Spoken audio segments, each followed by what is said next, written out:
di rektorat karena ada sedikit masalah di rehab gedung serbaguna. Kebetulan saya sama Pak Arya sama Pak Yasudin ini juga membantu, kami juga membantu di rektorat sebagai tim teknis, yaitu kami memberi advice untuk permasalahan pembangunan yang ada di Unlam ini. Nah, minggu kemarin kebetulan gedung serbaguna yang di Banjarbaru itu yang lagi direhab, bukan yang baru, yang di belakangnya, itu dudukan kolom posisi dudukan kuda-kudanya ada yang hancur, jadi harus segera diputuskan itu. Ya, oke, jadi tapi saya lihat materinya kan pasangan bata sama bentuk atap, ya itu insya Allah kalian sudah familiar, jadi nggak masalah. Nah, hari ini mungkin yang agak-agak perlu bercerita yaitu struktur kayu. Oke, saya share screen dulu. Kalau dulu masih ada mata kuliah struktur kayu, sekarang sudah jadi mata kuliah pilihan karena di BAMUS, di Badan Musyawarah Teknik Sipil Seluruh Indonesia, kayu itu sudah tidak terlalu sudah ya karena keterbatasannya diusahakan sudah mulai diganti penggunaannya. Tapi tetap kalau kita di Kalimantan, Banjarmasin kan kayu masih sering dipakai. Ini slide-nya sudah kelihatan? Sudah kelihatan, Pak? Kelihatan, Pak. Oke, ya, saya mulai. Nah, kita bicara gambar sambungan kayu ya, fokusnya. Sebenarnya sih mata kuliah struktur kayu itu mata kuliah punya Pak Husnul. Jadi kalau dulu ada khusus struktur kayu, karena kalau dulu kan atap-atap semua dari kayu, tapi mulai 2015 kurikulumnya BMPTTSSI, jadi Teknik Sipil Seluruh Indonesia ini ada suatu badan musyawarah supaya kurikulumnya sama se-Indonesia. Jadi kalau ekstrimnya, kalian di ULM dengan teman-teman kalian di UI, itu materi kuliah yang kalian terima sama kalian di teknik sipil ini mata kuliah intinya itu sama, karena semua satu Indonesia sudah disamakan. Nah, yang beda tinggal pendukung, yaitu literatur, fasilitas praktikum, dosennya, dan lain-lain. Tapi materinya itu semua sama. Tinggal gimana, jadi sebenarnya nggak perlu minder, tinggal gimana kalian melengkapi diri. Contohnya, kayak saya bandingkan dengan saya di UB ya, saya satu UB, saya di UB angkatan 2003, saya tahun 2005-2006, saya tahun 2004 ya, saya tahun 2004, itu saya praktikum Mektan, saya sudah praktikum triaksial, itu tahun 2004. Kalian di ULM sekarang, tahun 2000, angkatan 2021, semester depan kalian praktikum Mektan, kalian belum menyentuh triaksial. Nah, kok saya di UB 2004 sudah dapat materi triaksial praktikumnya sedangkan kalian belum? Karena waktu di UB tahun 2004 itu sudah ada alat triaksial yang otomatis.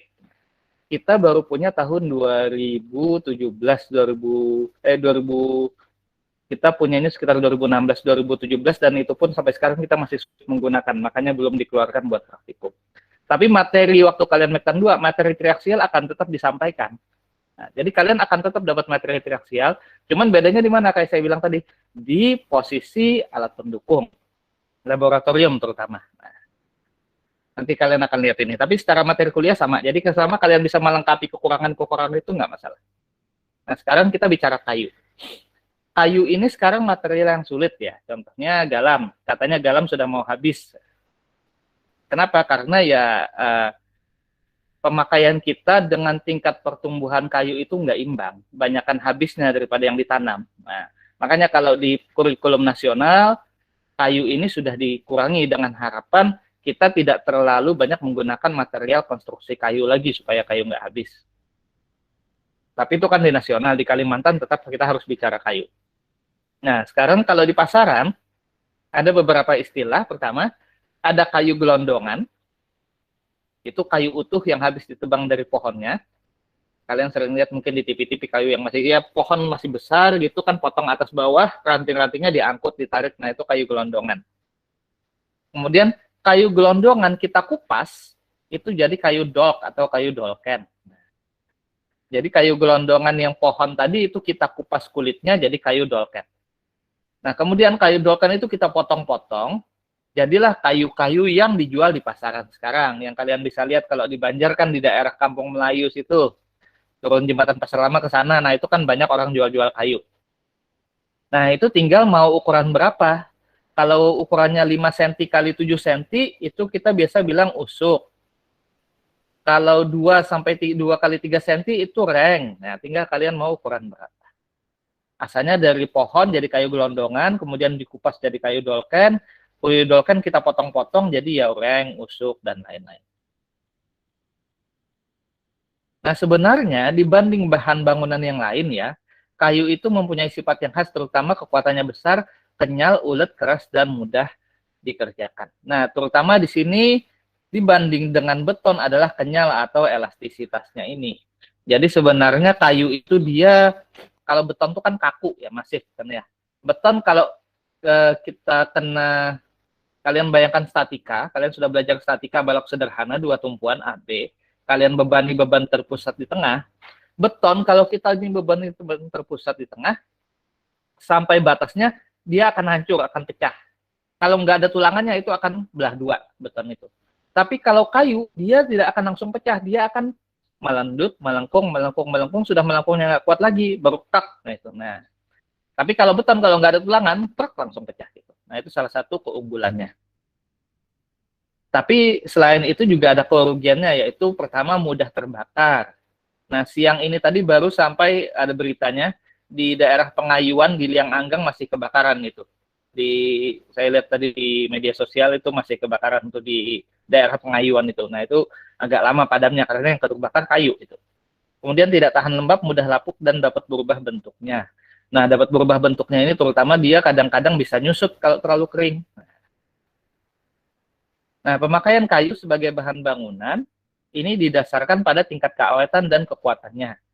Karena kayu merupakan bahan bangunan alam, maka dari pohonnya dapat dibentuk berbagai macam ukuran yang berupa balok dan papan. Kalau papan kita masih banyak pakai, balok juga sebenarnya. Jadi kalau di Banjarmasin terutama ya, Kalimantan Selatan, kita masih belum bisa sepenuhnya menggantikan kayu ini. Nah, kalau di pasar, kalian tinggal bilang mau ukuran yang mana. Biasanya dalam senti, kadang-kadang kan yang kita sebut balok itu kayunya 18, 10, 10, 15, 15. Nah, tapi kadang-kadang di pasar, nggak tahu kalau di pasar Jawa ya, kalau di Banjar, ada istilah kayu ukur, ada istilah kayu banci. Contohnya ini, Pak, saya mau beli misalnya balok ukuran 8 kali 12 cm. Kalau kalian cuma bilang, Pak, beli balok 8-12. Kemudian kalian nggak ngecek atau nggak nambahkan keterangan apa, 8 balok yang kalian terima itu biasanya yang namanya 8-12 itu paling 6 kali 10. 7-11 ukur, 8-12 nggak mungkin. Nah, itu disebut banci. Kalau betul-betul mau balok 8-12, maka harus bilang, saya mau balok 8-12 ukur. Nah, dan harganya akan jauh lebih mahal daripada 8-12 banci. Nah, itu kayak gitu. Jadi kalau kayu di pasaran ada istilah banci, ada istilah ukur. Kalau betul-betul mau plek ya ukur, kalau nggak banci. Contohnya aja galam juga. Galam 8 kita bilang.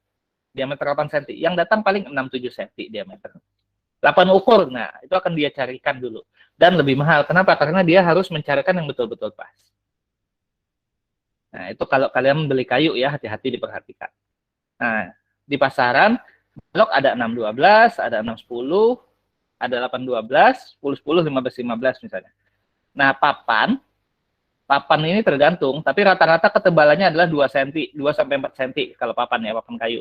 Tinggal lebarnya mau yang mana. Kalau rumah-rumah zaman dulu kan masih pakai papan kayu ulin kan ya, sekarang sudah nggak ada lagi. Nah, untuk kuda-kuda biasanya kita menggunakan 46 atau 57 untuk kasau. Kalau orang kasau atau usuk kalau bahasa Indonesia, kalau orang Banjar bilang kasau.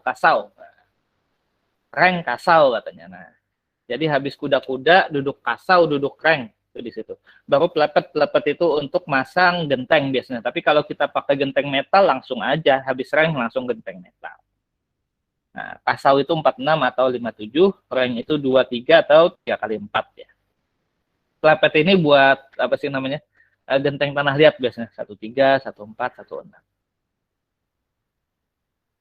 Jadi ini ukuran-ukuran yang umum di pasaran. Tinggal kalian bilang, Pak mau beli kayu berapa? Dan harganya lumayan mahal ya. Kayu ini termasuk material yang mahal ini. Galam galam itu sekarang galam 4 meter, diameter 8 itu harganya antara 6.000 sampai 10.000. Papan ini 215 itu sekitar sekepengnya satu kepengnya sekitar 20.000. Nah, yang perlu diingat di sini adalah panjangnya. Ini kan nggak ada panjang kan? Panjangnya rata-rata umumnya 4 meter. Jadi kalau kayu kita nggak perlu lagi bilang panjang karena orang jualnya sudah standar biasa 4 meter, 38 sampai 4 meter lah. Kita tinggal bilang dia mau ukuran dimensi berapa. Nah, karena keterbatasan panjangnya tadi yang cuma maksimal 4 meter, maka untuk suatu konstruksi kayu yang panjang diperlukan adanya sambungan kayu. Di mana sambungan ini adalah dua batang kayu atau lebih yang saling disambungkan satu sama lain sehingga menjadi satu batang kayu yang panjang.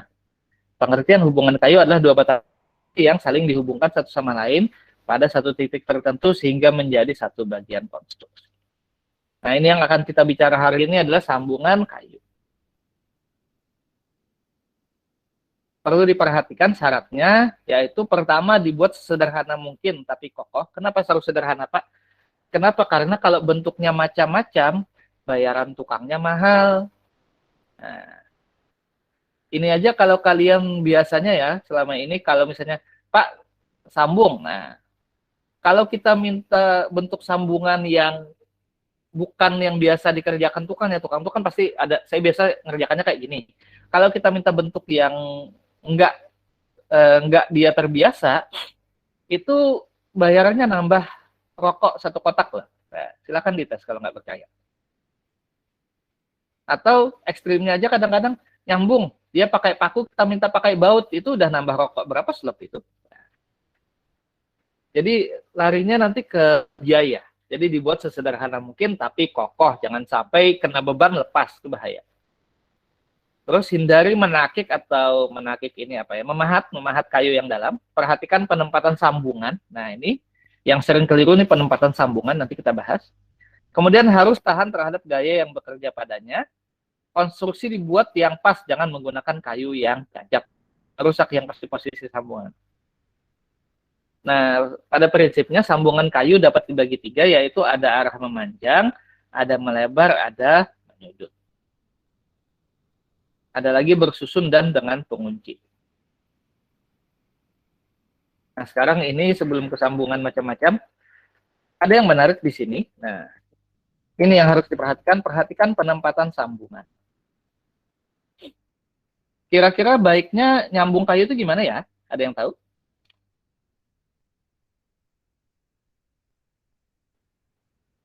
Ini saya clear dulu. Ini mana clear. Kalian statika sudah belajar sampai mana sudah? Ada yang bisa jawab? Statika kalian sama materi apa? Balok Gerber, Pak. Hah? Balok Gerber. Oke. Tumpuan sederhana udah ya? Tumpuan sederhana AB sendirol sudah kan ya? Sudah, Pak. Sudah. Nah, misalnya ini. Sendirol. Ada beban terpusat kan ya kalau kayak gini kan ya? Nah, ini kira-kira momennya gimana? Momennya yang paling besar menerima beban di mana dia akan melandui? Kayak gini.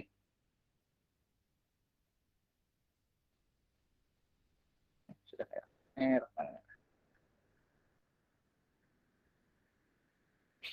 ya kira-kira nanti akan kayak gini kan ya bentuknya ya? Tuh. Bentuk nggak usah bicara momen. Bentuk baloknya loh akan kayak gini kan? Ya. Dia akan melendut ke sini kan? Akibat beban terpusat P ini. Paham? Nah, rumah kalian lebarnya berapa rata-rata? Contoh aja satu lebar rumah. Rumah real, rumah kalian sekarang lebarnya berapa? Ada yang bisa jawab? Ada yang tahu? Salah satu aja contoh. Atau kira-kira berapa lah umumnya lebar rumah? 10 kali 20 nggak, Pak? Oke, kita anggap 10 kali 20 misalnya ya. Mana itu? 10 meter kali 20 kan ya? Nah, artinya kan kalau 10 meter nih lebar, rumahnya jadinya kan kayak gini kan ya? Ini 10. Nah, ini sih kok hilang. Nah, ya, anggap aja nih jendela, nih pintu. Tetapnya kita bikin kayak gini ya. Nah, tampak depan, sorry. Tampak depan, tampak depan. Tampak depan ya. Tampak depan. Rumahnya kayak gini. 10 meternya yang ini. Kalau 10 meter, maka kira-kira kita perlu berapa batang kayu untuk bikin kuda-kuda? 2,5, Pak. Ya, 2,5 ya. 4-4-2 ya. Nah, 4-4-2. Misalnya kuda-kudanya kayak gini. Ya, anggap aja nih bagus lah. Kayak gini, misalnya kuda-kuda. Maka 2,5, 4-4-2. 4-4-2. 2-4-4. Nah, kadang-kadang kalau kayak gini, maka tukang akan bikin 4-4-2. 10 tengah-tengahnya berapa?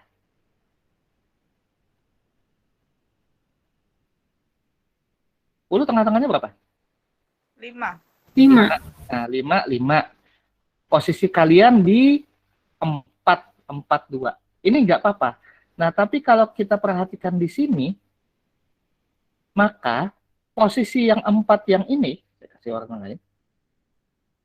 Posisi 4 yang ini, sambungan di sini, itu akan berada kira-kira di sini. Nah, kita akan menempatkan sambungan di posisi hampir lendutan maksimum. Jadi 1 meter lagi lendutan maksimum. Nah, dibandingkan seperti ini, akan lebih baik kalau kita bikin konfigurasinya adalah jangan 4-4-2, tapi misalnya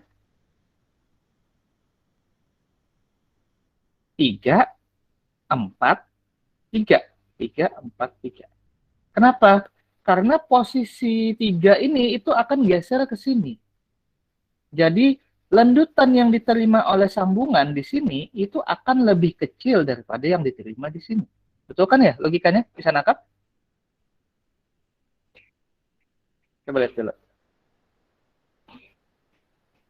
Kalau saya nyambung kayunya misalnya ini adalah 10 meter, saya nyambungnya 4-4-2, maka 4 posisi sambungan yang ini itu akan sangat dekat dengan puncaknya lendutan balok akibat beban P. Tapi kalau saya bikinnya 3-4-3, maka dengan 3 itu gaya yang diterima oleh sambungan akan lebih kecil daripada saya bikinnya 4-4-2. Kira-kira bisa memahami apa nggak? Coba lihat, dilihat dulu.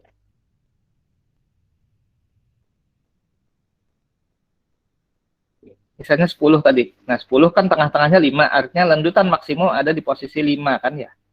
Kalau saya tahu 4-4-2, maka antara 4 sama 4 ini akan sangat dekat sekali dengan posisi lendutan maksimum. Momen maksimum di situ, hampir mendekati momen maksimum, kurang 1 meter. Maka kesian sambungannya. Daripada itu akan lebih ramah lah istilahnya. Kalau kita bikin konfigurasinya bukan 4-4-2, tapi 3-4-3. Jadi kita tarik, geser agak jauh lagi 1 meter, sehingga momen yang diterima sambungan di 3 itu akan lebih kecil dari momen yang diterima sambungan kalau dia 4 meter. Nah, coba dipahami dulu kalau ada yang mau ditanyakan di sini.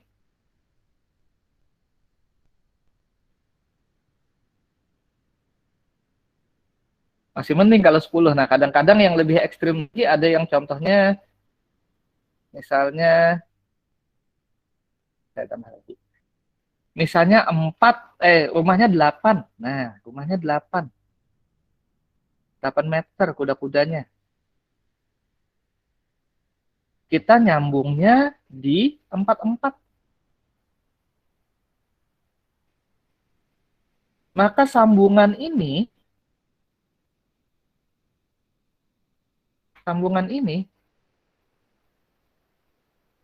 akibat momen balok sederhana yang tadi, itu akan menerima momen maksimum. Padahal dia sambungan. Sambungan ini sudah adalah suatu perlemahan dibanding kayu asli. Nah. Jadi tadi ada kata-kata penempatan yang sesuai. Diusahakan bagaimana caranya sebisa mungkin jangan menempatkan sambungan kayu pada saat posisi beban maksimum, baik Mmax atau Pmax. Karena itu akan menimbulkan kemungkinan besar bisa lepas dia. Kalau 8 gimana, Pak? Nah, ya, bikin 2, 4, 2. 2, 4, 2. Jadi 2 buah sambungan, tapi 2 buah sambungan ini tidak berada di posisi Pmax atau Mmax. Kalau ini betul 1, tapi posisinya di Mmax. Nah, tapi konsekuensinya apa? Upahnya akan lebih mahal. Tapi beban yang kita bebankan ke sambungan ini akan lebih kecil dibandingkan kalau kita bikin satu yang. Silakan sampai sini kalau ada yang mau didiskusikan atau ditanyakan dulu, atau sudah paham maksud saya. Mohon maaf Bapak. Ya.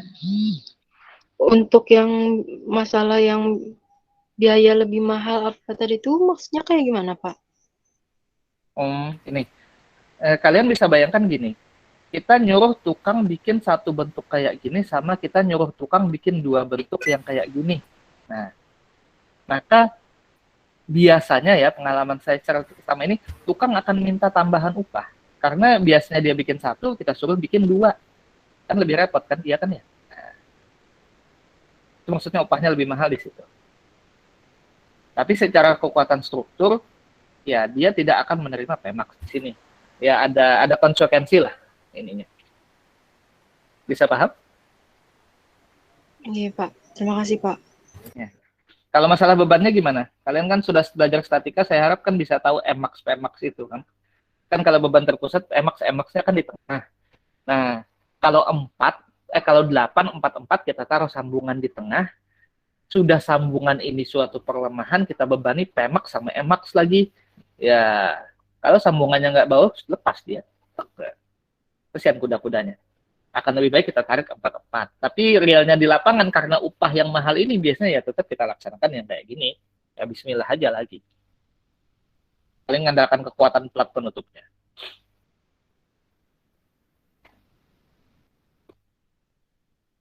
Oke, nah kalau gitu sambil dipahami, kalau ada yang mau ditanyakan silahkan. Saya sambil nyambung lagi materinya kalau gitu. Setelah ini kita lihat macam-macam sambungan. Nah, ini tergantung selera aja kalian mau yang mana. Oke, sekarang kita lihat. Pertama, sambungan kayu ke arah memanjang. Ada 2 macam, yaitu memanjang ke arah mendatar. Misalnya sambungan bibir lurus berkait. Ada bibir miring berkait, dan arah tegak. Kaki ikan lurus, mulut ikan, lurus rangkap, dan sambungan poros lurus. Nah, pertama sambungan bibir lurus. Jadi bentuknya kayak gini. Nah, jadi satu kayu, ini kayu 1, kayu 2 ya. Jadi kita bikin kayak ada bentuknya kayak L ya, bukan? Ya kayak bentuk L gitu. Ini tampak atasnya kayak gini, ini tampak sampingnya kalau kita potong. Jadi kayunya kita bikin, ini kita buang separoh, yang bawah, yang atas kita buang separoh, jadi plek. Gitu. Bisa membayangkan yang ini? Ukurannya seapa, Pak? Nah, kalau misalnya di sini setengah T, maka di sini antara 2 sampai 2,5 T atau 30 cm lah kalau mau enak ya nggak apa-apa. Nah, itu langsung kayak gitu. Seret. Nah, tapi sambungan ini ada bahayanya. Kenapa? Kalau dia batang tekan, nggak apa-apa. Tapi kalau misalnya sambungan ini ya, ini saya tarik ke sini sama ke sini. Nah, itu kan kacau jadinya.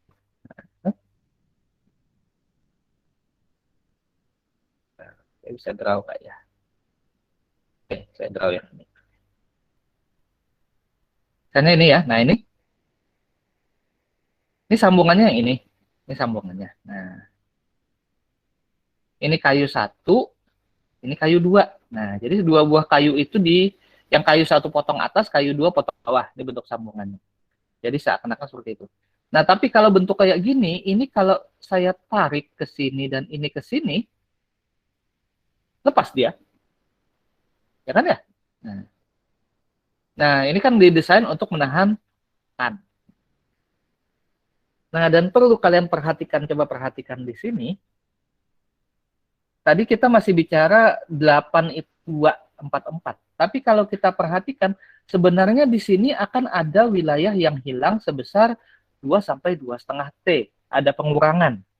Jadi yang 4 tadi nggak waktu disambung, nggak murni 4 lagi. Tapi 4 dikurangi ini, dan 4 dikurangi ini. Jadi 8 meter tadi bukan 2 kayu perlunya malah. Perlu 3 kayu. Akibat ada bagian yang hilang karena sambungan ini. Nah, itu kayak gitu. Ya, semoga bisa dipahami ya. Ini sambungan bibir lurus ya. Jadi 2 buah kayu kayak gitu. Nah, selanjutnya saya main di sini aja kayak gitu. Nah, ini kalau kita lepas proyeksinya seperti ini. Kalau kayak gini gimana Pak? Ya tinggal kita baut. Supaya nggak lepas biasanya sih pakai baut di sini. Kasih baut. Nah, jadi tariknya dia mengadakan baut yang di sini. Tapi kalau kayunya nggak ngasih kekuatan apa-apa untuk menahan tarik. Dia nahan tekan, iya. Ini yang bibir lurus. Nah, supaya bisa nahan tarik, maka yang bentuk tadi dimodifikasi jadi sambungan bibir lurus berkait atau sambungan bibir lurus berkait mulut ikan. Nah, pertama ini bibir lurus berkait. Nah, tadi yang tadinya lurus dikasih cantolan. Ini segini. Nah, ini cantolannya.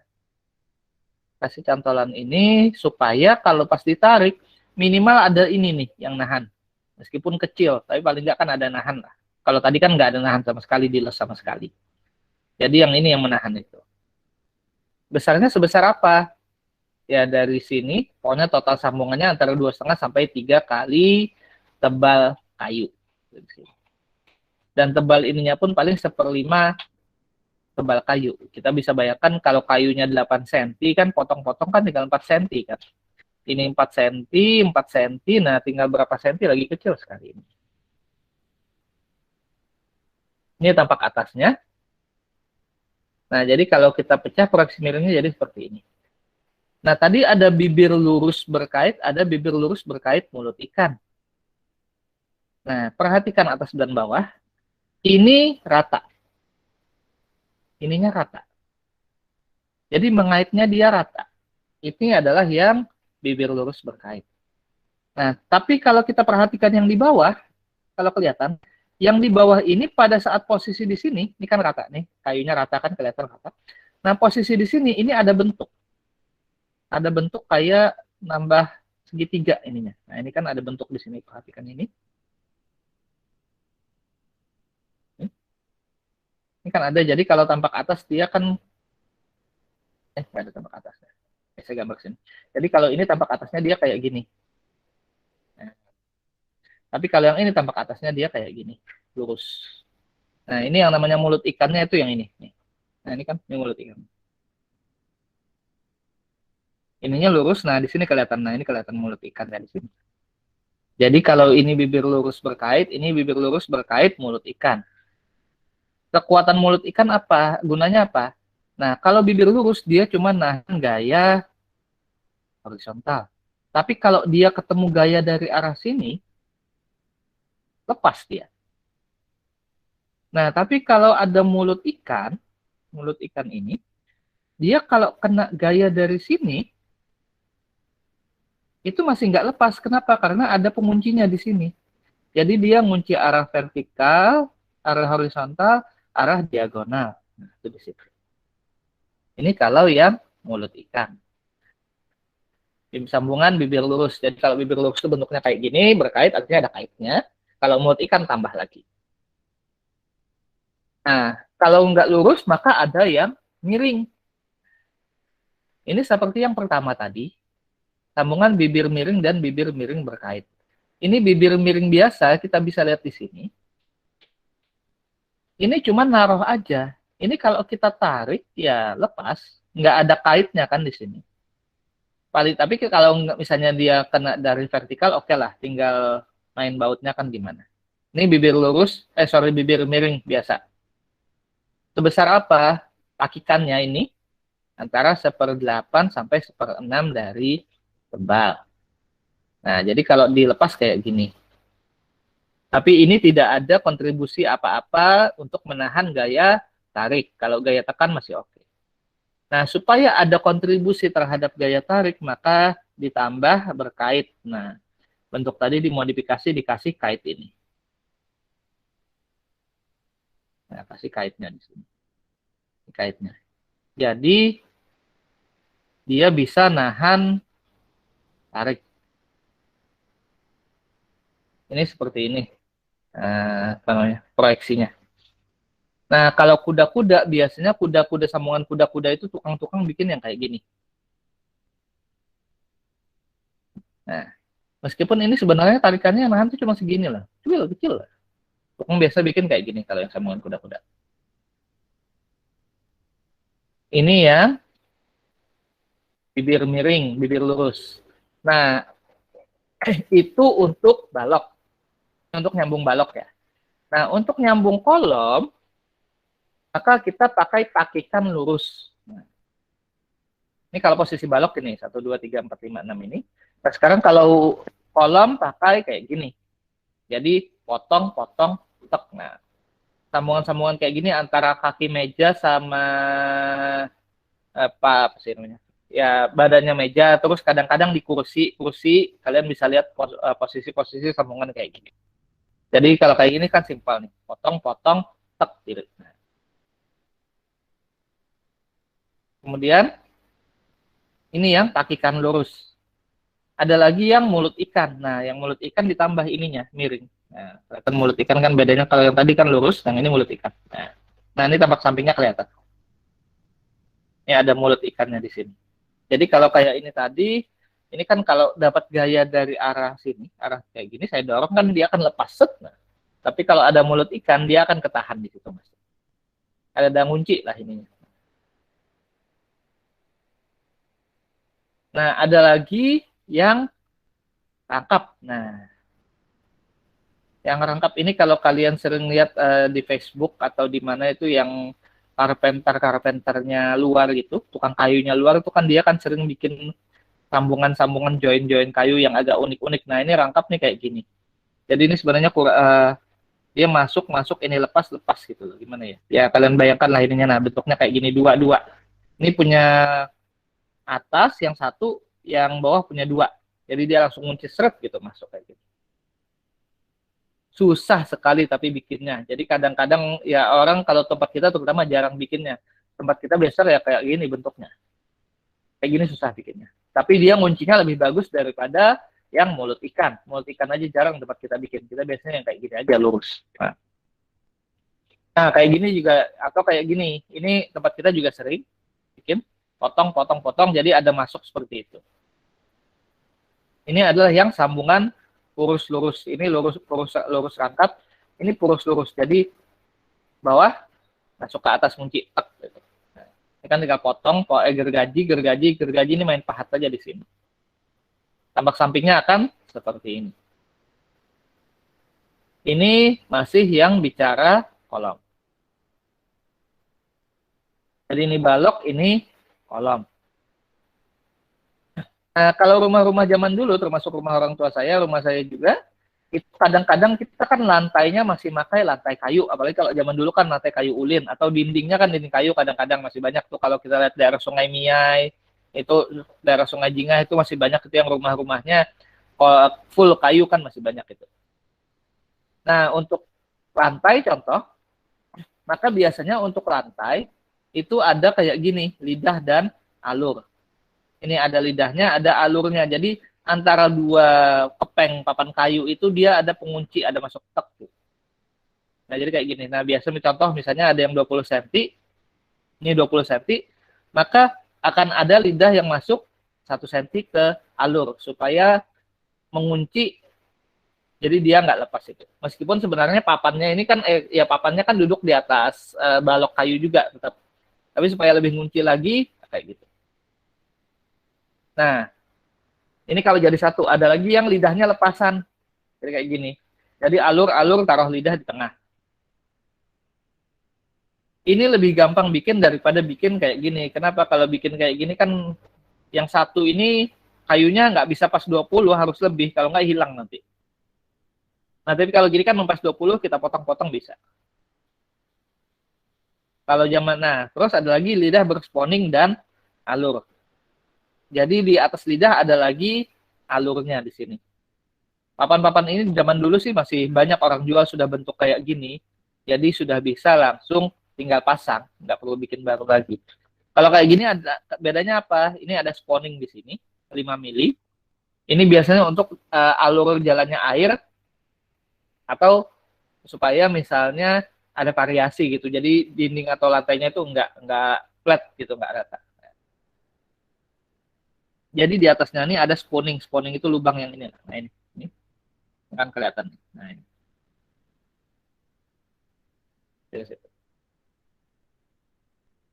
Itu tadi kalau yang lurus, ada lagi yang lidah miring. Kalau lidah miring, yang posisi atas lebih besar dari yang di bawah. Jadi dia ada variasi di sini. Nah ini kan lidah miringnya kelihatan. Kalau tadi kan lidahnya lurus masuk. Nah ini kan atasnya lebih panjang, dia miring di sini kelihatan. Ini juga biasa kalau nggak buat dinding, buat lantai. Nah, kalau buat dinding ada juga kayak gini, sambungan papan melebar ke arah tegak. Jadi kalau bikin kayak gini, kalau sudah kayak gini kan dindingnya kita tempel ke kolom kayunya, paku-paku udah selesai. Jadi dia ngunci. Jadi di antara papan ini nggak akan ada rongga atau ada celah di sini. Kalau ada celah kan kalau angin atau apa dari luar masuk tuh. Tapi kalau kayak gini kan aman. Nah ini kalau zaman dulu kadang-kadang rumah-rumah yang pakai dinding kayu kan bisa kayak gini. Banyak tempat kita masih. Jadi nempel ke tiang kayu, nah posisinya dimiringkan kadang-kadang kayak gitu. Ini pas posisi lantai dinding sudah, sekarang posisi pas pojokan menyudut. Contohnya apa? Mau bikin meja, mau bikin kursi, nah kan kayak gitu. Pertama ada takikan lurus. Kayak gini, jadi ini potong separuh sini, ini potong separuh, duduk, tempel. Nah tinggal main paku di sini. Ini misalnya buat bikin bangku, kan seringnya bangku-bangku sekolah, nah, kayak gini, tek langsung. Atau kalau mau lebih ada variasinya, bisa pakai sambungan kurus dan lubang terbuka. Jadi di sini ada kurusnya, ada lubang terbuka. Memang ini lebih stabil daripada yang ini. Ini kan nggak stabil, kan satu sisi aja. Kalau gini dia lebih stabil. Karena penguncinya ada dua, kiri kanan, terus tinggal main paku di sini. Pakunya dari sini. Nah, ada lagi kurus dan lubang dengan spat pen. Jadi kalau tadi masuknya dari atas, kalau ini di atasnya dikasih pengunci lagi supaya dia nggak lepas. Nah, jadi ini yang di sininya. Nah, ini kan ada lebih. Atasnya ini dia sampai sini. Nah, ada lagi. Jadi dia meskipun ketarik itu nggak akan lepas itu. Jadi main pahat. Kalau ini kan masih main gergaji. Kalau ini main gergaji. Kalau ini main pahat. Nah, ada lagi yang ditambah variasi dengan ada list dan alur. Nah, kalau biasanya ada yang jual kayu-kayu yang sudah ada list dan alurnya ini sudah khusus, ada sudah tinggal beli, tinggal kita bikinkan sambungannya.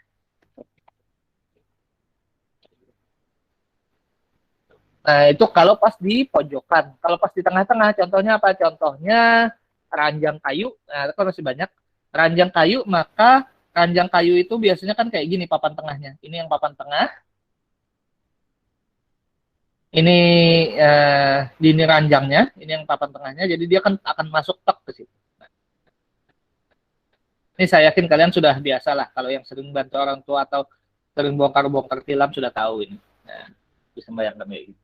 Ini dibikin agak, biasanya kan agak miring ininya. Nah, ini kita sebut ekor burung ini. Sambungan takikan lurus ekor burung pada pertemuan. Nah, jadi kan bentuknya kayak gini.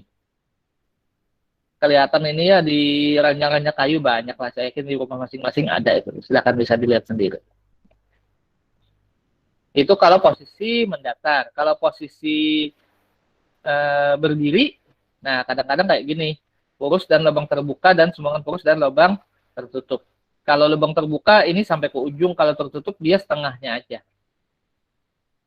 Ini kadang-kadang kalau kita mau bikin sambungan, contohnya ranjang susun atau lemari. Nah kan kalau lemari kan yang tengah-tengah, yang rak di tengah itu kan pakai kayak gini. Jadi dia set masuk kunci supaya nggak jatuh gitu. Nah ini kalau ditambah pakai list sama alur tadi. Ya. Nah sekarang kalau pas posisi kuda-kuda, pas posisi di pojokan atau di kaki kuda-kuda yang pas di atas dinding, maka biasanya kita bikin kayak gini. Dindingnya biasa di sini. Nah ini dindingnya biasa di sini.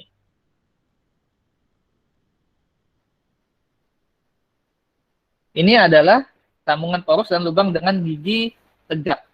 Jadi di sini ini ada giginya nih. Ini porusnya, ini ada giginya di sini. Nah, jadi ini masuk ke sini, ini tampak samping. Nah, jadi kalau kita gambar, garis putus-putus ini menggambarkan posisi bagian dalam yang nggak kelihatan ya. Ini kalau garis putus-putus kayak gini. Nah, dia perspektifnya kayak gini, jadi masuk ke balok kuda-kuda. Nah, balok kuda-kuda ini yang saya bilang tadi yang ada 10 meter, 8 meter itu yang ini. Nah, jangan juga kalian naruh pas posisi sambungan, pas posisi nyambung kayak gini. Jadi sambungan miring, sambungan mendatarnya di sini, sambungan miringnya juga di sini ya, kacau udah semua. Jangan di situ. Harus beda. Kalau enggak ya ambrol ini. Kacau semua jadinya. Nah, itu penempatan yang penting di situ. Tuh hati-hati penempatannya.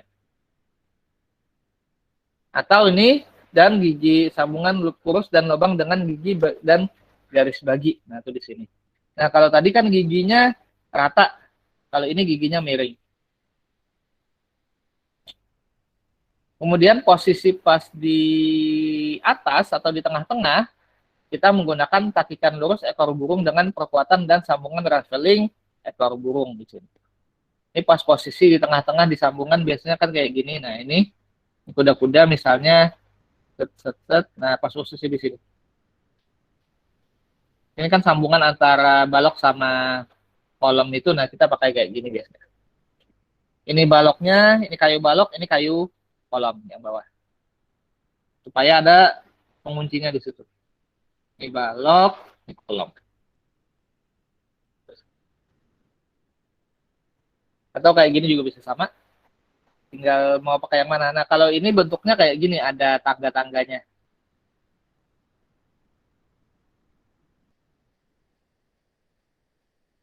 Kemudian ada lagi sambungan purlif, ini antara balok kuda-kuda sama kasau biasanya. Jadi ini ada masuk sedikit. Jadi nggak cuma mengandalkan paku, tapi ada pakikannya. Jadi ada ngunci dari kayunya sendiri, ada ngunci sedikit baru kita paku di sini. Ya kan ya biasanya kalau sudah kayak gini, nah baru reng, baru gentengnya di sini. Genteng mekalnya di atas itu biasa.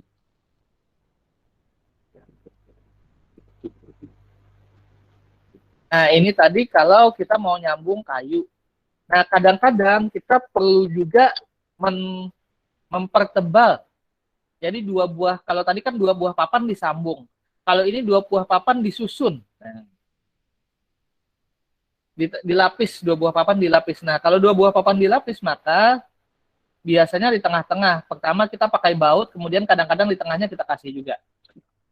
Nah, ini contohnya pertama sambungan bersusun dengan sei dan sambungan bersusun dengan gigi. Jadi, dua buah papan atau dua balok ya bisa, dua balok kayu itu dibaut. Ini pakai baut ya, jangan pakai paku. Ingat, kalau sambungan usahakan selalu pakai baut, jangan pakai paku. Kecuali tadi yang posisi yang miring-miring tadi. Tapi kalau kayak gini baut, ini baut. Nah, di tengah-tengahnya, supaya kayunya nggak geser-geser, kita kasih lagi pengunci di sini. Ini saya, ini giginya situ. Ini saya, ini giginya. Nah, jadi dia ngunci itu. Selain mengandalkan baut. Ini kadang-kadang kalau kita perlu balok yang tebal, memperbesar inersia ya kita sambung. Nah, atau kayak gini bisa. Kadang-kadang kalau mau tebal lagi jadi bikin agak bergerigi kayak gini, jadi atas bawah masuk. Tetap pengunci utama dari baut. Ini kan betul dia masuk, tapi kalau nggak ada baut kan dia lepas. Jadi yang nahan tariknya ini bautnya ini. Nah, atau kayak gini, ditambah lagi. Jadi tadi ada bibir lurus, karena bibir lurus tidak bisa menahan tarik, maka di atas dan di bawahnya kita klem. Kasih klem lagi pakai kayu, bentuk seperti ini, masuk-masuk, kemudian diklem lagi pakai baut. Jadi pengunci samping. Nah, ini pengunci sampingnya. Jadi ini nggak akan gerak lagi. Tapi jadinya kan kalau kayak gini kan tebal ya. Nah, kalau pas posisi di plafon, kadang-kadang ini bisa jadi suatu masalah. Nah, ini bentuk perspektifnya tadi. Atau kayak gini, satu sisi aja, nggak usah atas bawah, bisa juga. Kalau tadi lurus, ini kita bikin miring, sambungan bibirnya. Nah, bibir miring, kemudian kita klem. Bibir miring, kalau nggak berkait, karena ini bibir miring, klem, terus baut. Jadi yang menahan tariknya adalah baut. Baut kan dari baja. Kalian ingat pelajaran teknologi bahan. Beton itu kuat nahan tekan, baja kuat nahan tarik. Sama kayu ini kuat nahan tekan. Pas posisi sambungan. Tapi kalau tarik nggak bisa. Jadi harus dibantu oleh baut di sini. Ini seperti ini sama tadi. Nah kalau ini tadi bibir lurus berkait. Jadi sudah ada bibir lurus berkait, diklem lagi. 1, 2, 3, 4 pakai baut. Kalau tadi kan bibir lurus aja. Nah, semua sambungan tadi akan kita posisikan umumnya di kuda-kuda kayu. Nah, ini tadi yang sambungan posisi di sini, yang ada giginya di sini, kemudian di sambungan kunci dan lain-lain. Ini perspektifnya. Jadi, pakai baut kadang-kadang harus kita lapis plat juga. Nah, sekarang pertanyaan. Rumah-rumah sekarang rata-rata pakai kuda-kuda apa? Ada yang tahu?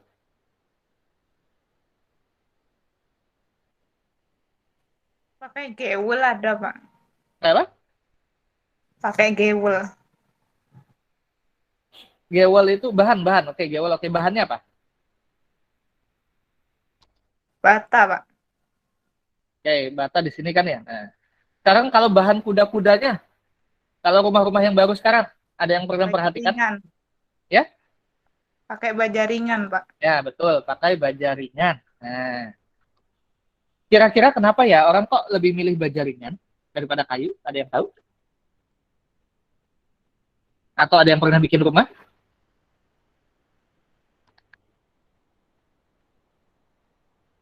Kok sekarang nggak kayak gini lagi loh, kok pakai baja ringan? Kira-kira kenapa ya? Kata-katanya tuh baja ringan. Nah, kira-kira apa kelebihannya dibanding kayu?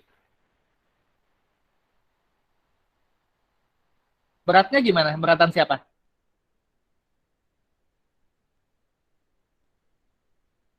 Kayu sama baja ringan berat mana ya? Kira-kira? Kayu apa? Berat kayu, Pak. Kayu lebih berat kayu. Jauh lebih berat kayu dibanding baja ringan. Nah, jadi kenapa kok sekarang orang jarang bikin kuda-kuda kayu? Saya pernah ngitung waktu bikinkan rumah keluarga di Banjar Indah Permai ya. Saya desain dengan kuda-kuda kayu, kemudian ada orang depo bangunan, depo gemilang, ngasih desain dengan baja ringan. Nah, kalau baja ringan ini uniknya, kalau kayu kan kita desain sendiri kayak gini, jadi kita naruh sambungannya di mana. Kalau baja ringan tuh kita cuma ngasih tampak, ngasih luasan, nanti biasanya orang baja ringan yang akan menentukan bentuknya gimana, kita nggak tahu. Tapi kalau dilihat dari harga, kayu sama baja ringan, dulu itu untuk rumah di Banjar Indah Permai itu, rumah sederhana 1 tingkat, itu sampai 30 juta selisihnya. Lebih mahal harga kuda-kuda kayu dibanding kuda-kuda baja ringan. Itu baru dari segi harga. Dari segi waktu pelaksanaan, baja ringan juga jauh lebih cepat. Nah, makanya sekarang orang seringnya baja ringan. Tapi ada kekurangannya baja ringan. Nah, kira-kira kekurangannya apa ya? Ada yang bisa mikirkan? Kalau kekuatan kira-kira kuat kayu apa kuat baja ringan ya? Kalau tadi kan berat kayu. Kalau kekuatan kuat mana? Kuat baja ringan. Kuat baja ringan, kalau kayu kayaknya Malah propos itu deh. kuatan kayu, Tergantung kayunya. iya, kayu lebih berat dan dia lebih kuat. Baja ringan itu, waktu saya lihat tukang ngerjakan, kalau dia mau berdiri di atas baja ringan, dia harus numpuk 3 baja ringannya. Baru dia bisa nginjek. Kalau baja ringannya nggak ditumpuk 3, dia injek, patah itu baja ringan itu. Jadi anggap beban tukang 50 kilo ya. Kalau kita bikin kuda-kuda kayu kan tukang santai aja kan. Biasa kan jalan masang, apa sih namanya, masang genteng dan lain-lain kan, nginjek-nginjek kuda-kuda nggak apa-apa.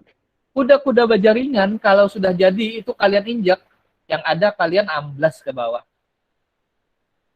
Jadi dia dari segi harga dan dari segi waktu pelaksanaan memang lebih cepat, tapi dari segi kekuatan jauh berkurang. Nah, kalau kayu kita bikinnya di atas, ngerakit di atas. Kalau kuda-kuda baja ringan biasanya bikin di bawah, angkat ke atas. Kenapa? Karena kalau ngerjakan di atas, dia akan sangat riskan kalau nginjak itu. Nah, jadi baja ringan ini ada kelebihan, ada kekurangan. Terus juga kalau misalnya tadi ada yang bilang dowel, betul. Nah, perhatikan posisi sambungan di sini. Sambungan antara dinding dengan kuda-kuda. Kalau pada kuda-kuda kayu, meskipun baut di sini lepas, ketiup angin, kuda-kudanya ini nggak kenapa-kenapa. Tapi kalau posisinya kuda-kudanya baja ringan dan kebetulan baut dari kuda-kuda ke dinding lepas, tiup angin, besar kemungkinan atap itu akan terbang. Keangkat dia kebuka. Nah, kenapa? Ya ringan tadi. Itu salah satunya. Nah sekarang Pak, bagus yang mana? Saya nggak bisa menentukan bagus yang mana. Terserah kalian mau pakai yang mana.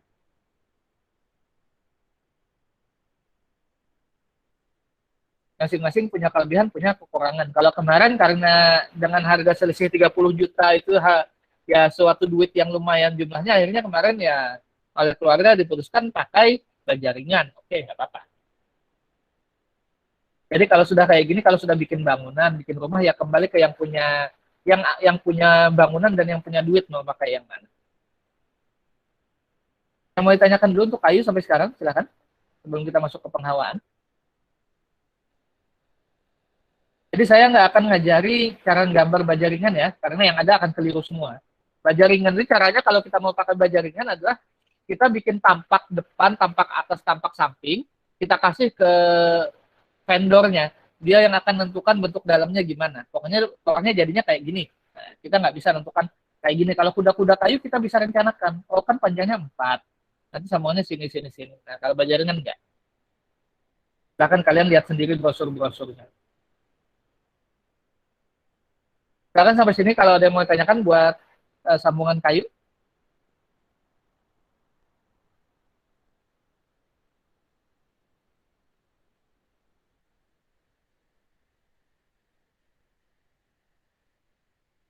Ada? Oke, kalau belum kita lanjut ke materi selanjutnya. Ini sedikit aja pencahayaan dan penghawaan bangunan. Silakan kalau masih ada yang mau ditanyakan sambil dipotong aja, saya nggak apa-apa. Hari ini full screen.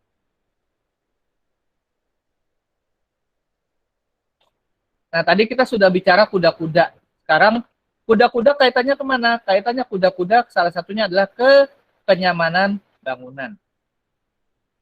Di mana rumah sebagai tempat tinggal perlu dirancang untuk memenuhi syarat kesehatan dalam kenyamanan yang dipengaruhi 3 aspek, yaitu pencahayaan. Pencahayaan tergantung pada posisi jendela dan pintu. Penghawaan juga tergantung pada posisi jendela dan pintu. Dan suhu udara dan kelembapan dalam ruangan. Nah, suhu udara dan kelembapan dalam ruangan ini tergantung posisi plafon rumah. Plafon tahu kan ya? Plafon ya?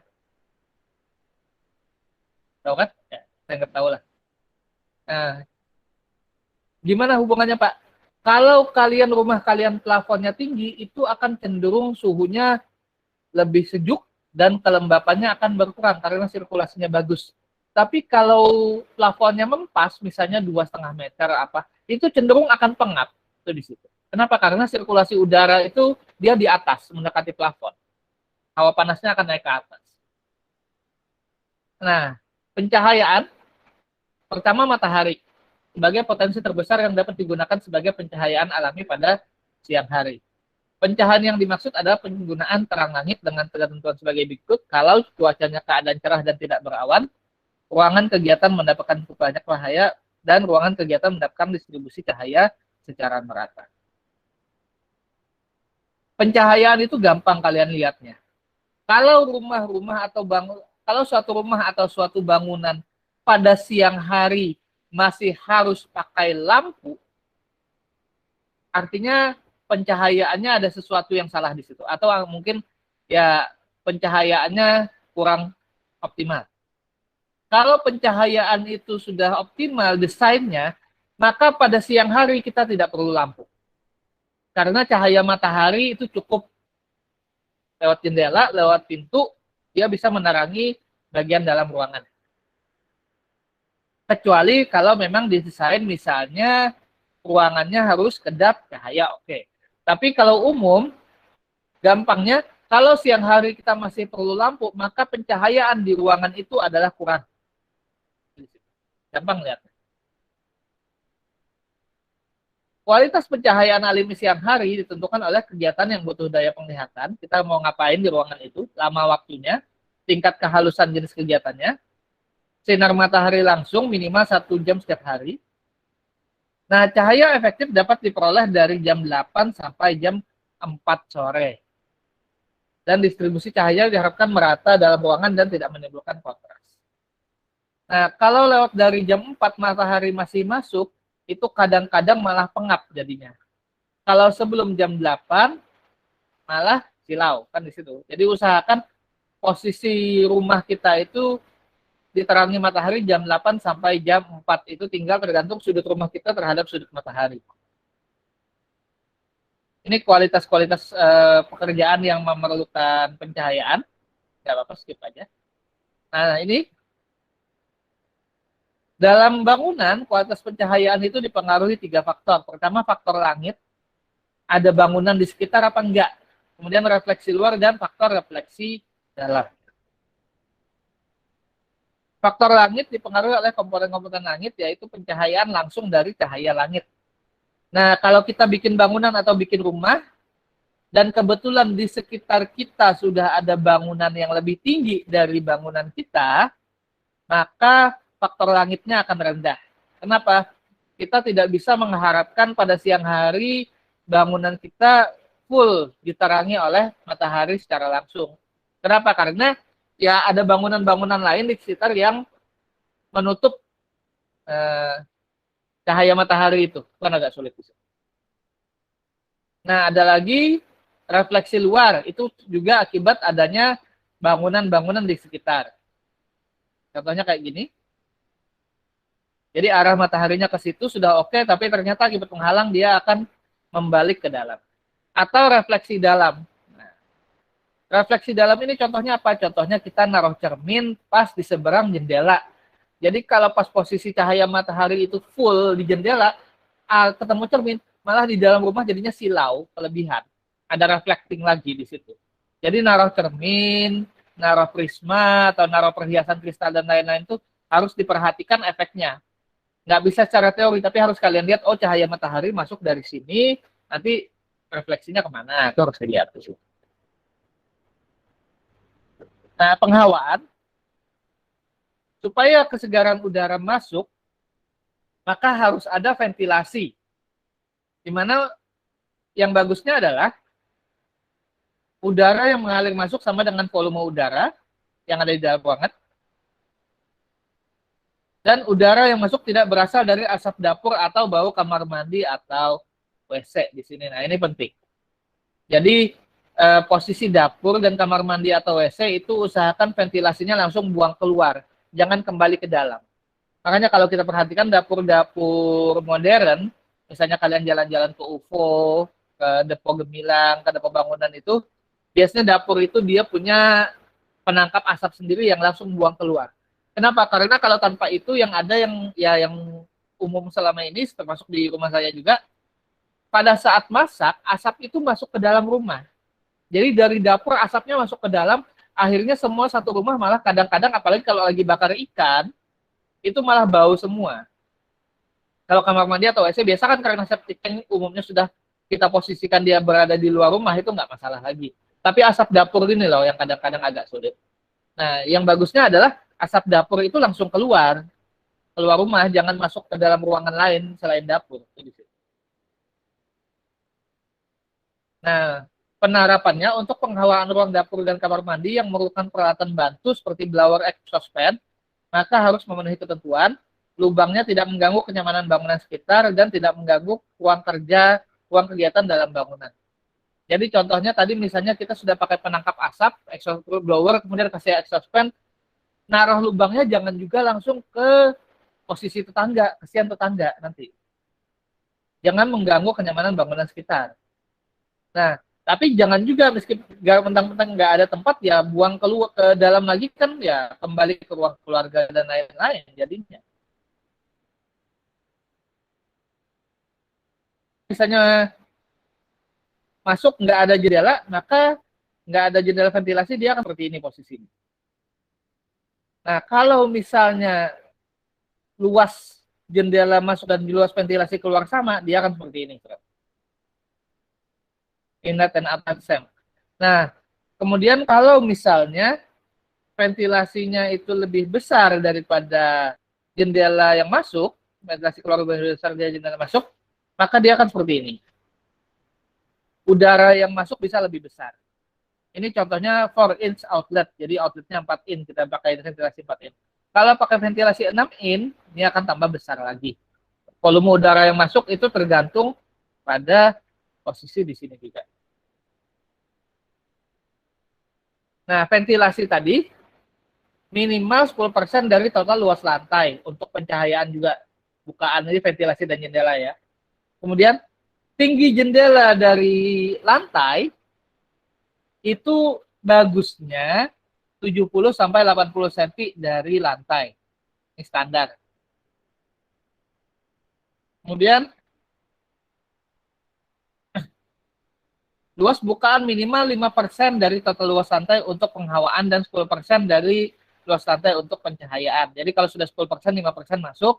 Tinggi jendela usahakan 70 sampai 80 cm dari muka lantai. Kemudian diusahakan adanya bukaan penghawaan yang berhadapan atau setidaknya menyerap untuk keperluan cross ventilation.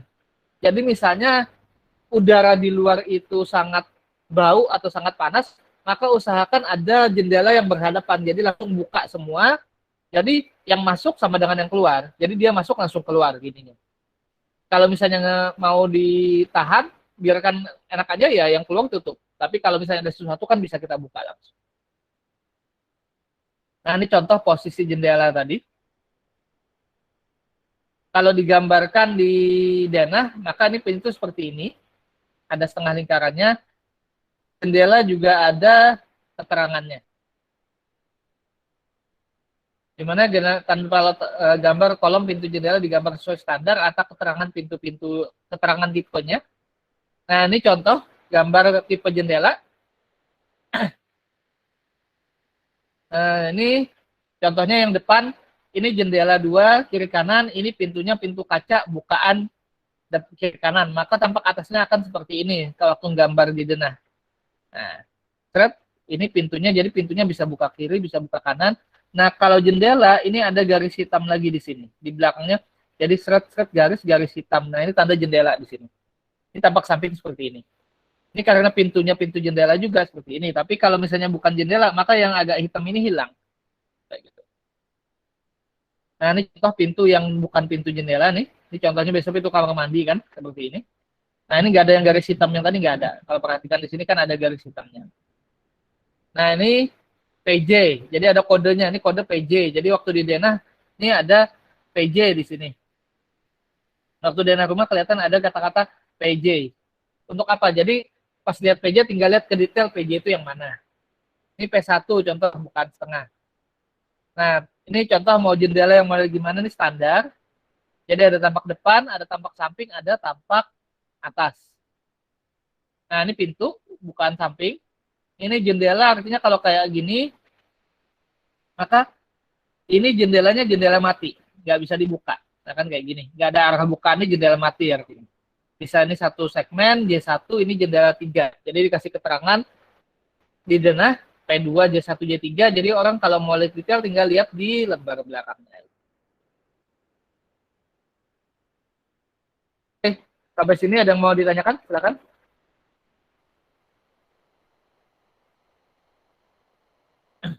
Jadi ya gampang sih kalau lihat pencahayaan bagus apa enggak. Kalau siang-siang masih pakai lampu ada sesuatu yang kurang di situ, ada sesuatu yang miss.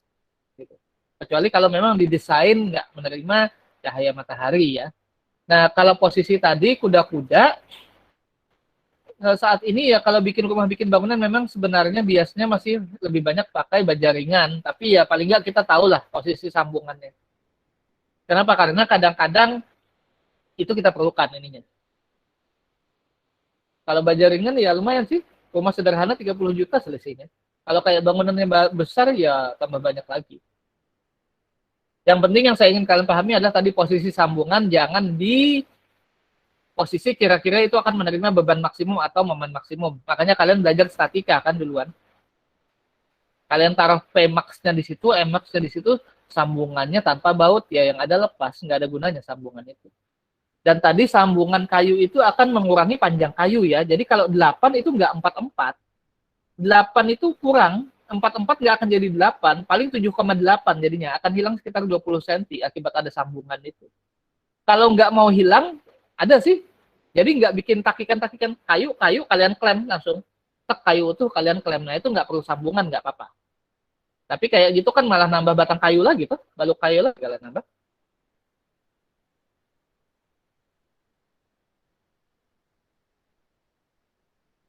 Contohnya kayak gini, misalnya Pak, saya nggak mau hilang. Oh ya sudah, oke. Nggak mau rugi. Ya, yang ada nanti nambah, misalnya mempas. Kita bikin kuda-kudanya mempas 8. Kuda-kudanya 8 meter. Nah, kalau pakai kayu, sambungan kayak gini misalnya.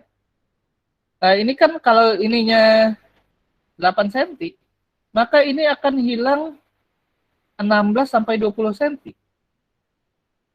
Jadi yang di sini 4 min 0,2, di sini 4 min 0,2 tambah 0,2 di sini. Jadinya di sini panjang totalnya adalah 3,8 tambah 3,8 tambah 0,2. Jadinya ini 7,8. Kalau bentuk seperti ini, padahal kan kita pengennya 8 meter. Nah, Pak, pokoknya maunya 8, 2 buah kayu. Bisa, gampang. Ini kayu 4 meter, ini kayu 4 meter, dapat 8. Nah, masalahnya ini diapain ini? Oh, dilem. Posisi di sini. Lem, Pak, pakai lem Korea atau lem Arteco. Nah, yang ada kalau kayak gini, maka kalian harusnya klem kayak tadi. Klem di sini, klem di sini. Bukannya kalian mengurangi, malah nambah. Harus nambah 1 batang kayu lagi buat ngeklem atas bawah. Betul, yang ini oke 4-4 lah. Ini kayunya dari mana? Masa nggak dihitung? Kan kayak gitu. Jadi ya ada konsekuensi lah masing-masing desain sambungan ini. Kalian masing bikin desain itu masing-masing ada konsekuensinya.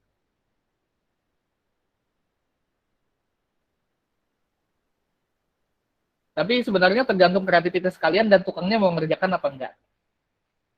Yang ada selama ini kita sudah desain gambar sambungan bagus-bagus, tukangnya kadang-kadang Pak nggak bisa atau nggak mau. Ya tinggal gimana caranya kita bicara sama tukang. Kayak gitu aja. Silakan, ada yang mau ditanyakan sampai sini? Oh, untuk tugasnya jangan lupa dicek ya di e-learning. Tugasnya gambar kuda-kuda. Ya, silakan, Marlia. Masih mute itu. Iya, Pak. Ya. Ya, Pak. Ya, silakan. Oke, jadi Ulun mau nanya Pak, tadi yang bukaan pintu jendela itu biasanya ada Pak yang orang bikin kayak pintu jendelanya tuh menghindari timur dan barat. Itu maksudnya gimana ya Pak? Dihindari timur dan barat. Menghindari apa? Menghindari itu area timur dan barat. Oh, area timur dan barat. Jadi matahari terbitnya dari timur dan barat kan ya? Tahu kan ya? Iya, Pak. Nah, kalau kalian bikin pintu dan jendela pada posisi timur dan barat, biasanya kalau pada saat posisi sore hari, kalau sudah lewat asar, maka cahaya matahari itu akan langsung masuk ke dalam rumah. Jadi kalau kita bikinnya posisi menghadap timur dan barat, paginya enak, sorenya panasnya luar biasa. Itu pengalaman sudah. Makanya menghindari pintu dan barat yang jadi masalah itu adalah posisi pada saat matahari tenggelam. Kalau ngadepnya pas ke barat, maka sinar matahari sore itu mulai asar ke atas itu akan langsung masuk ke dalam rumah. Rumahnya jadi panas malah. Itu biasanya kayak gitu. Itu sih ya, kalau dari penghawaan kayak gitu biasanya. Jadi kalau timur barat sebenarnya kan matahari kan bolak-balik timur barat ya. Kalau pagi mungkin anggap aja pagi nggak masalah. Tapi sorenya yang kerasa biasanya. Kenapa pagi nggak masalah? Ya pagi kan biasanya kita berangkat sekolah ya. Nah berangkat sekolah kan nggak mikir itu lagi. Tapi kayak tadi kan saya bilang cahaya efektif itu jam 8 sampai jam 4 kan ya.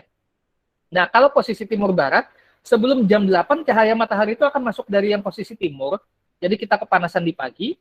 Kalau pas posisi setelah jam 4, dia masuk dari barat, kepanasan di sore. Nah, efeknya sih kayak gitu biasanya. Terutama sore itu loh. Jadi kalau rumah saya, contohnya rumah saya di Pelamboyan ini, itu ngadep barat. Jadi kalau saya habis asar duduk di ruang tamu, silaunya luar biasa. Itu kayak gitu. Rumah saya ngadep barat kebetulan. Jadi kalau sudah sore, saya duduk di ruang tamu, panasnya luar biasa itu. Jadi itu salah satunya kayak gitu. Kalau pagi ya nggak masalah. Kenapa? Karena pagi biasanya kan sekolah jam 7 teng kan kita sudah berangkat kan ya. Nggak terlalu kerasa itu. Sore yang kerasa. Gimana? Oke? Baik, Pak. Terima kasih. Ya. Tapi kembali tergantung selera sih ya. Kalau suka-suka aja nggak apa-apa.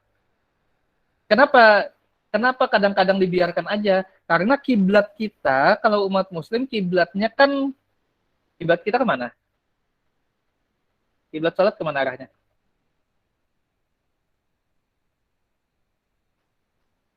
Ada yang bisa jawab kiblat sholat kemana arahnya? Nah, kalian sholat nggak kemana? Ya, kemana? Rehan? Ke Ka'bah. Iya, Ka'bah betul. Lah timur, barat, utara, selatannya ngadep mana? Barat, Pak. Barat. Nah, jadi kadang-kadang ya seperti tadi kata Marliah tadi, nggak enak sih kalau sore, tapi supaya kita posisi kita pada saat sholat itu sejadah kita nggak terlalu miring-miring ya.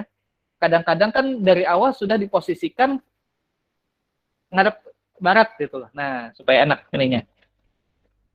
Kenapa? Karena kadang-kadang ya pas posisi sholat itu malah jadinya terlalu menyudut nanti ke terhadap dinding rumah dan lain-lain. Itu sih kayak gitu. Nah, jadi kalau artinya kalau kita desain masjid atau musola ya mau nggak mau kita harus ngadep barat itu, nggak peduli lagi timur utara selatannya. Kenapa? Karena efisiensi tempat kan ya. Tapi kalau untuk rumah yang nggak enak panas sore itu.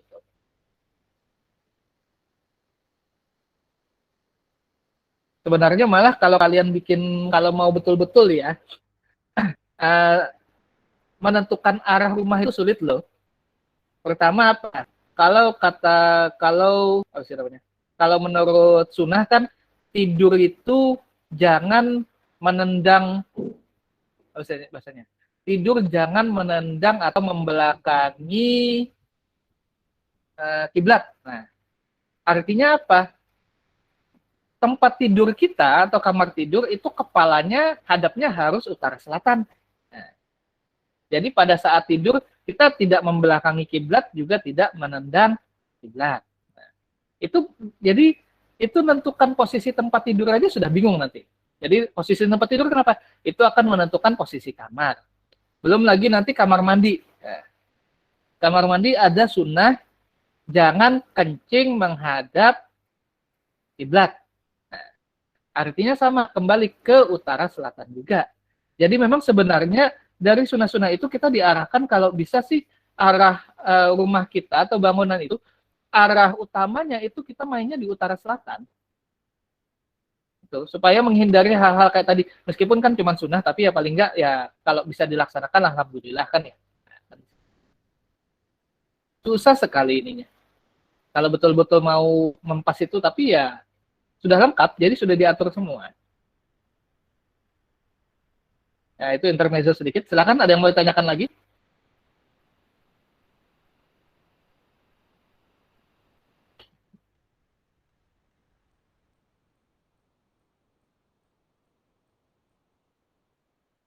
Oke, saya stop recording dulu kalau gitu.